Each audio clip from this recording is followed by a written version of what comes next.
हरे कृष्ण। आज की वीडियो में हम सुनने वाले हैं 15 मार्च 2026 संक्रांति पड़ रही है उसकी कथा।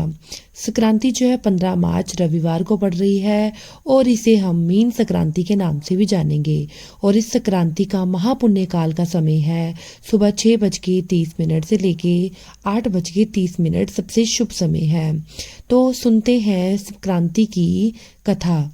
प्राचीन समय में एक नगर में एक गरीब ब्राह्मण और उसकी पत्नी रहते थे। वे बहुत धर्मपरायण थे, लेकिन अत्यंत गरीबी में जीवन बिताते थे। कई दिन तो ऐसे होता था कि उनके घर में भोजन भी नहीं बनता था। एक दिन ब्राह्मण की पत्नी ने दुखी होकर कहा, हम रोज भगवान की पूजा करते हैं, फिर भी हमारे घर में सुख क्यों नहीं है। कुछ समय बाद उनके घर एक महात्मा आए। ब्राह्मण दंपति ने श्रद्धा से उनका स्वागत किया। उनकी सेवा से प्रसन्न होकर महात्मा ने कहा, तुम संक्रांति के दिन व्रत रखो, स्नान करो और सूर्य भगवान की पूजा करके तिल, गुड़ और अन्न का दान करो। इससे तुम्हारे सारे दुख दूर हो जाएंगे। अगली संक्रांति के दिन दोनों पति पत्नी सुबह जल्दी उठे, नदी में स्नान किया और पूरे मन से सूर्य देव को अर्घ्य दिया। फिर उन्होंने गरीबों को तिल, गुड़, कपड़े और अन्न का दान किया। कुछ समय बाद उनके जीवन में चमत्कारिक परिवर्तन होने लगा। धीरे धीरे उनकी गरीबी दूर हो गई और घर में सुख समृद्धि आ गई।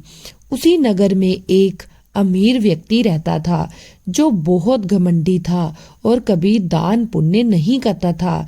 जब उसने देखा कि ब्राह्मण का जीवन बदल गया है, तब उसे अपनी गलती का एहसास हुआ। उसने भी संक्रांति के दिन व्रत रखा, स्नान किया और दान देना शुरू किया।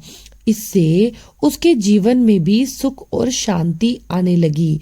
तब से माना जाता है कि जो व्यक्ति संक्रांति के दिन श्रद्धा से स्नान, व्रत, पूजा और दान करता है, उस पर सूर्य भगवान की कृपा होती है और उसके जीवन के कष्ट दूर होते हैं।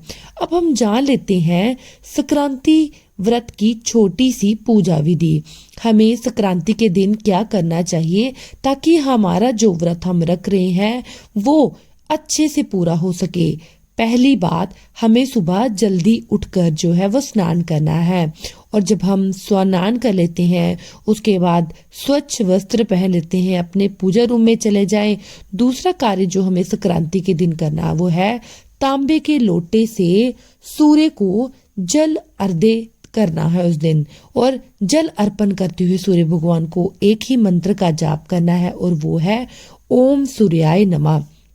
उसके बाद तिल, गुड़, गेहूं, कपड़ा या अन्न का दान करें। हम संक्रांति के दिन जितना दान करते हैं वो बहुत ही शुभ माना जाता है और इससे हमारे जो भाग्य है वो उदय होता है। और अगर आप संक्रांति का व्रत रख रहे हैं तो संक्रांति व्रत या तो खुद पढ़ें या उस कथा का श्रवण जो है वो जरूर करें।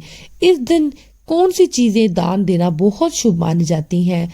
सबसे पहले अगर आप तिल और गुड़ का दान इस दिन करते हैं तो ये बहुत शुभ होता है।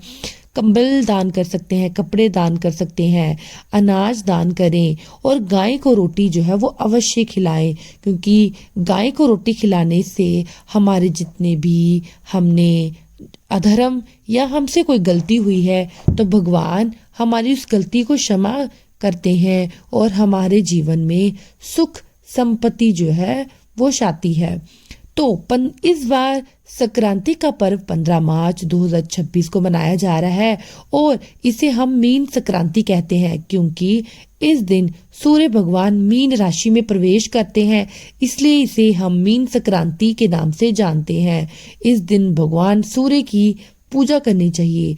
जो लोग संक्रांति के दिन सूर्य भगवान का व्रत रखते हैं, दान करते हैं, पूजा करते हैं, उनसे सूर्य देव अत्यंत प्रसन्न होते हैं और जीवन में सुख समृद्धि आती है। ब्राह्मण ने श्रद्धा से संक्रांति का व्रत रखा था, तभी उसके जीवन में सुख समृद्धि जो है वो छाई थी। इसलिए तब से ही माना जाता है कि संक्रांति के दिन ही पूजा पाठ, सूर्य देव की कृपा और सूर्य मंत्र का जाप जो है वो जरूर करना चाहिए और शाम को पूजा के बाद ही हमें अपना व्रत जो है वो खोलना चाहिए। अगर आपको मेरी वीडियो पसंद आती है तो मेरे चैनल को लाइक शेयर और सब्सक्राइब करना ना भूलें। ओम सूर्याय नमः।